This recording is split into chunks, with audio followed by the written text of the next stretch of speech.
ఎవరు తీయలేని నీ కంచె నా చుట్టూ ఆధారముగా ఉంచవయ్యా. నా బలహీనతలో నా బలము నీవై నా భయములన్నిటినీ తీసవయ్యా.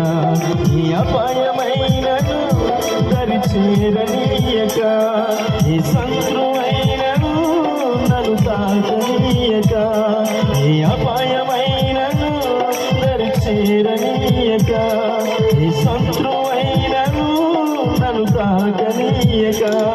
నీ కృపతో నన్ను కాచినావు యేసయ్యా, నీ దయ